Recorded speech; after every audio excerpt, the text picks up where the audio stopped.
we have to be very, very careful. What we're talking is not so much democracy, we're talking organised hypocrisy. Hard facts.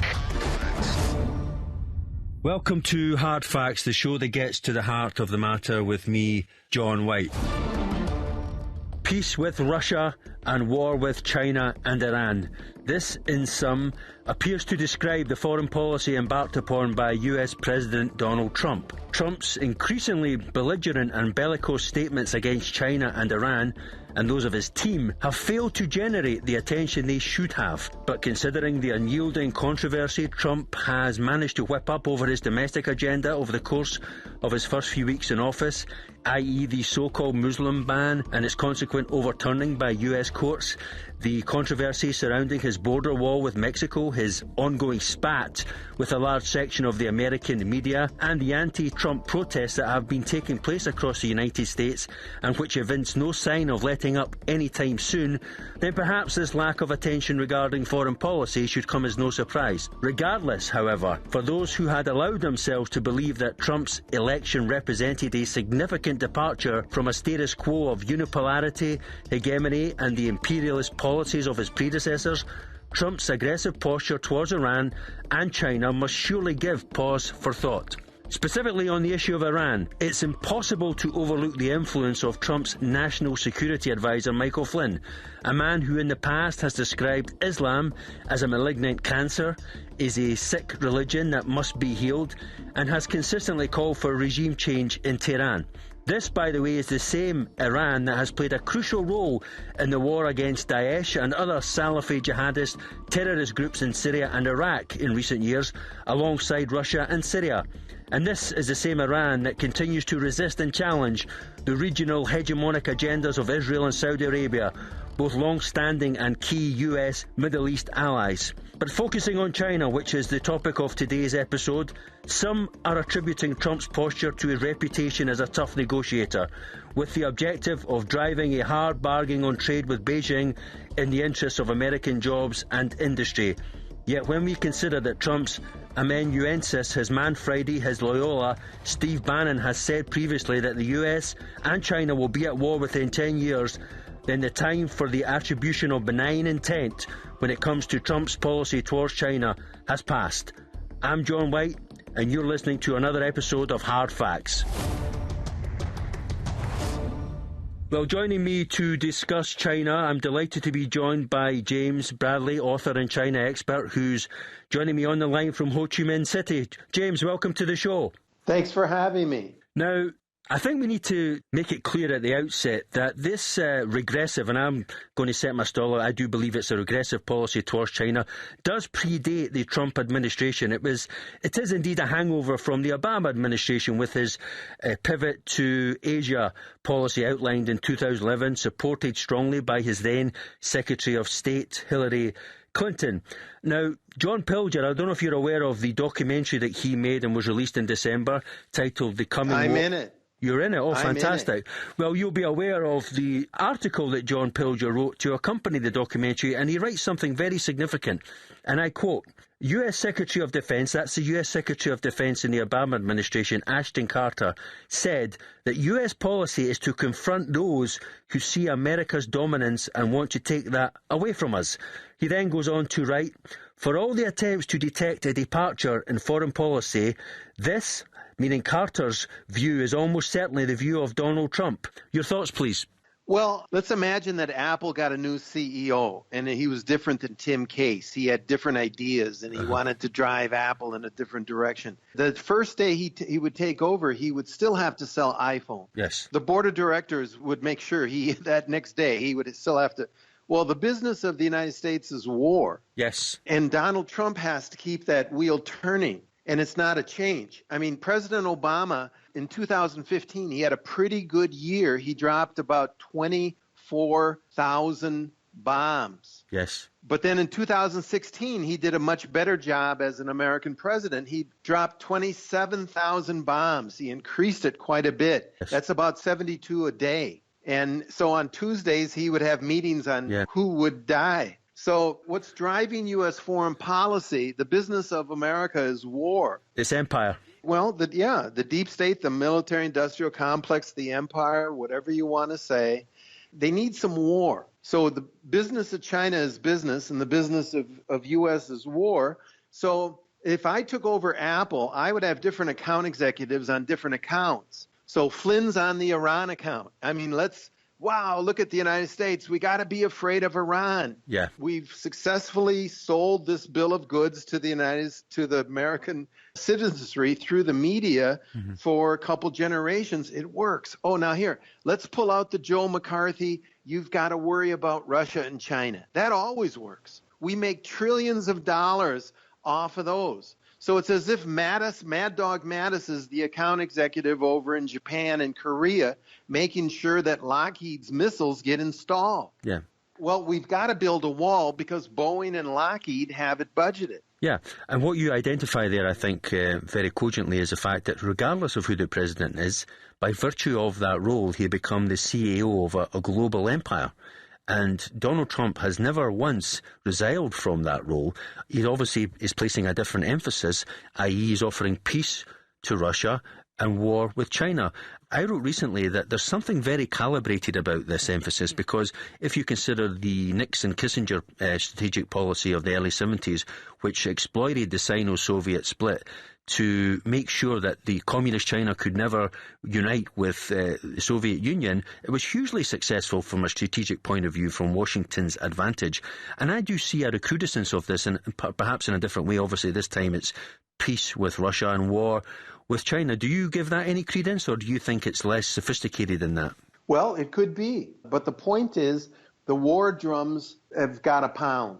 We've got an army and a navy. Yeah. The navy needs China. The navy needs the United States to be afraid of China. I wrote a book called The China Mirage that demonstrated how China is seen as aggressive in the United States, but it's filtered through the U.S. media.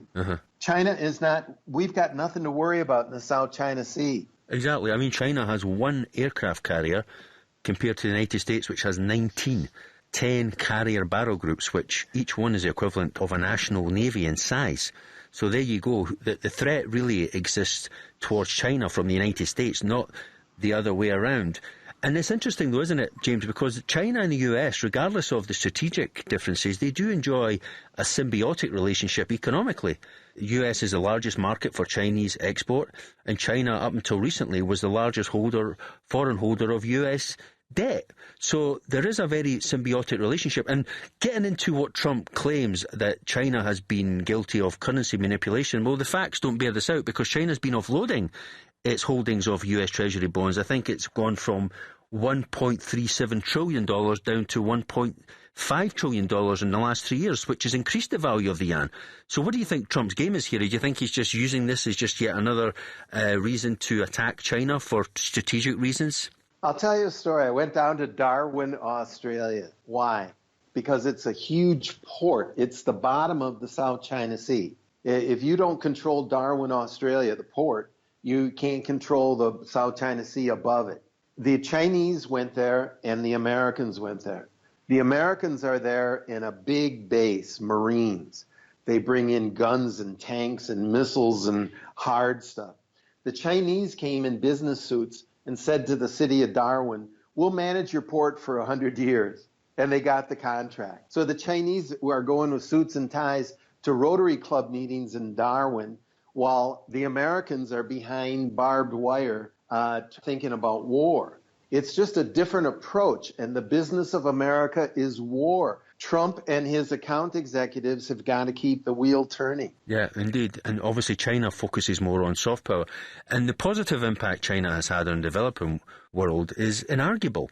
I'm looking here at a report that was carried in the South African Institute of International Affairs website, and it was written by Professor Chris Alden of London School of Economics. I don't know if you're aware of Chris Alden's work. And he writes in 2015, and I quote, "For Africa, an important marker of the transformation from a northern-dominated world to the rise of emerging powers was the global financial crisis beginning late 2008.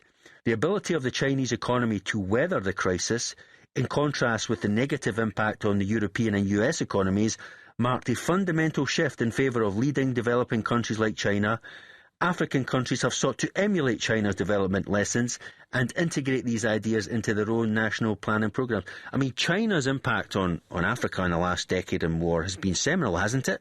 Yes. Once again, though, if you go to Africa on the ground, it's hard to see this in the media. You'll see Chinese businessmen. They're saying, we'll build you a railroad to get this coal out of here, and we'll do business. But you'll see Americans in uniform with guns. Yeah. And they need enemies. They need enemies in order to increase their troop strength, increase the money. I mean, it's crazy, the American approaches. But can I tell a story? I'm in Ho Chi Minh City. Uh-huh. And in a few days, I'll go back to an island here. It was a French penal island, 19th century, huge prisons. Well, America took it over with the Vietnam War, and a precursor to Halliburton, a company that's a precursor to Halliburton, was running it. So you have account executives in current day Halliburton. If they need to build a prison at Abu Ghraib in Afghanistan or something, they can look at the file. It's a profit center. Yes. The Vietnam War was not a quagmire. It was a profit center. Yeah. It's a shop window whereby they can sell weapons to other countries, and we obviously know US arms sales to regional allies in South China Sea, the Philippines, Indonesia, Cambodia, South Korea have gone up exponentially over the last few years, ramping up this threat or the supposed threat from China. And specifically on the South China Sea's territorial disputes, we're talking about the Spratly Islands, which are man-made islands which China has taken control of and has proceeded to build landing strips and military facilities. What's China's claim on the Spratly Islands? Because it seems a little bit obscure, unlike the territorial dispute that's ongoing in the East China Sea with regards to the Senkaku Islands, as the Japanese call them, or the Daeo Islands, as the Chinese refer to them. What's your analysis of the territorial dispute, specifically with regard to the South China Sea? My analysis is that almost all the words analyzing it are a pile of garbage. China is the biggest power in Asia. The United States and Britain and France traditionally came in, humiliated China through the South China Sea. John McCain was fished out of a lake in downtown Hanoi.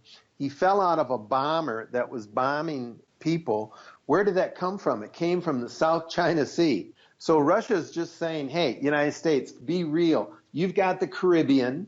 You know, no one can invade Bermuda. Uh-huh. You've got Alaska. I mean, you have your territory. You're a great power. And I have elbows. I'm China. Mm-hmm. And you can no longer have a nuclear-armed U.S. Navy ships up my butt.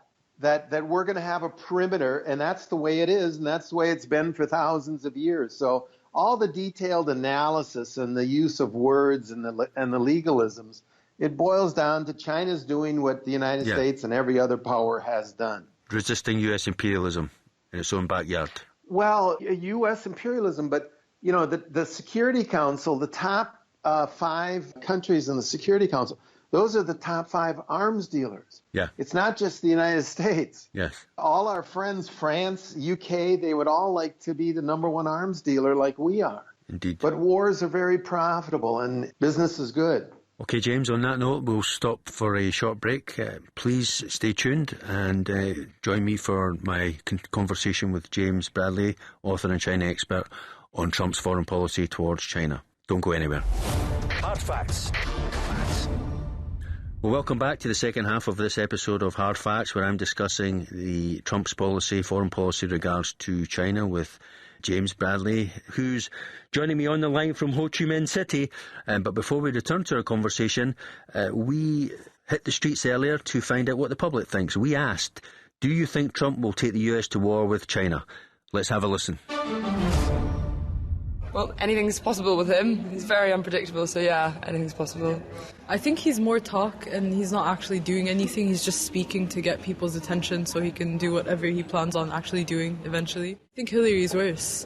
Like, Hillary's actually killed children in Iraq. She's ordered these things to happen. Donald Trump just, I don't know, didn't pay his workers. It's not as bad. I think the difference between Donald Trump and Hillary Clinton is that Donald Trump gives a kind of heads up before he does anything. So he kind of mentions, I'm going to build a wall. Yeah. And then when he actually does it, people are like, oh, no way, he actually did that. He's not even a politician. And maybe that's what the world needed. Someone who doesn't have a background in lying. Yeah, I think what politics has been doing is very dirty, kind of concealing everything they're doing. And Trump's kind of bringing it all to surface. So now people can actually see what's going on. And of course they're angry. Like, politics isn't all fun and games. But now people are actually seeing the truth for what it is. That's all he's doing, in my opinion. Between the U.S. and China? Well, we may go to war over these islands outside. It's like China Sea. Yeah. But I don't know. Possibly trade war is more likely. His first target seems to be Latin America. And I haven't heard as much about what he wants to do about China on trade. But it's coming. And we're out of the TPP, but that might actually soften things with China. I don't know. Yep, an interesting range of views there from the public. James, you made a very important point, I think, at the very beginning of our discussion with regards to the way that Obama was probably one of the most destructive presidents in recent history, even more so than George W. Bush. Yet he's been able to sort of ride off into the sunset, and people lamenting the end of his presidency, painting him as some great progressive, even trying to cloak him in the colours of Martin Luther King, if you can believe it. How do you account for this liberal hagiography when it comes to Barack Obama, given his record of bloodshed and war and destruction that he was responsible for? It's okay if you do it overseas and keep it out of the sight of San Francisco liberals, and do the killing in the backyard, in the alley. Keep it out of the front yard. Okay, yeah, interesting. So it speaks to, let's be honest, it speaks to the US exceptionalism, which is human life is graded according to which part of the world you come from. So if you're an Iraqi or a Syrian or an Afghan, your worth is less than that of a European or an American. Isn't it racism we're talking about here, James? Well, my third book was about that subject. It's been going on for a few thousand years. But, I'd like to call attention to something Trump said to Bill O'Reilly. Yes. And it isn't what Trump said. It was O'Reilly's reaction. And this is what we're dealing with. Trump said, O'Reilly said, hey, Putin's a killer. And Trump said, we're killers too. And the rest of the exchange has O'Reilly, we're not killers. Our presidents aren't killers. No, what are you talking about? He's out of touch. If our president isn't going to be a killer, Obama dropped 27,000 bombs. He looked at the names and faces of people that he was trying to kill for 8 years. There's more refugees running from American bombs now than were running from Hitler and Tojo in World War II. Yes. But that's not translated into the American populace. If you are an Obama who has approval of a certain class domestically, you'll be forgiven the kills. The kills are free. Indeed. And that interview was very interesting, as you point out, because what happened there was Donald Trump succeeded in puncturing the bubble inside which the likes of Bill O'Reilly and people like him have cocooned themselves from the truth, from reality, smug with their own hypocrisy, their own sense of exceptionalism, and cocooned from the damage that they cause, not just in terms of supporting this imperialist juggernaut that's been rampaging around the world under successive presidents, but also the way that they've tried to justify it. As you say, I mean, when Bill O'Reilly made that statement, Putin's a killer, he did so with the insouciance of a man who was repeating the catechism. It's almost as if it's a received truth. Of course, Putin's a killer, but we're not killers. Our bombs are made of cotton wool. And any deaths that happen, collateral damage, they're mistakes. Again, we go back to this empire mindset that's poisoned the body politic in the United States and, by extension, in Europe. And we see it now being directed against China with the recrudescence of the sort of yellow peril, inscrutable Chinese racist tropes in recent weeks and months. And this is going to continue. How do you see this playing out? Do you believe there will be military confrontation? I mean, I did mention that Steve Bannon, Trump's man Friday, his number 2, his top political advisor, has said previously that he predicts war within the next 10 years. What do you think? Yeah, well, if Trump wins re-election, then Bannon's out in 8 years. And, what I think is that you have to talk like that because it's profitable. The Navy needs China as an enemy. The Army needs Russia, Iran. You've got to have the American public afraid of something for Lockheed and Boeing to be able to sell these $jillion useless airplanes and missile systems that are surrounding China. You asked me about the John Pilger documentary. I'm in it. And in there is a great map where Pilger shows the 400 bases surrounding China. Yeah. So if you read the New York Times, you can see the islands that China is building, but you can't see the 400 American bases. Yeah. I mean, interestingly, John Pilger, the same article that I quoted from earlier, he goes on to write that in 2015, in considerable secrecy, the US staged its biggest single military exercise since the Cold War, called Talisman Sabre, blocking sea lanes in the Straits of Malacca in order to cut off China's access to oil, gas and other raw materials from the Middle East and Africa. China is obviously very vulnerable because it doesn't have any natural resources of its own. But I want to go back to the alliance, because both China and Russia are founding members of the Shanghai Cooperation Organization, and in recent years they've forged very strong economic, military and strategic ties.